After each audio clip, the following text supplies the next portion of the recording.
पूरे परिवार की तरफ से हम एगो छोट बालक के तरफ से बहुत बहुत बहुत बहुत आई लव यू।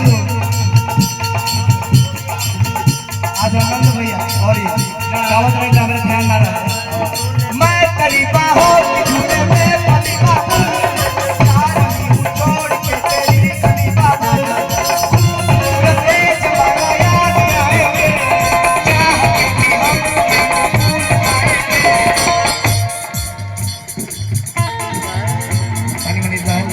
आज तो मुश्किल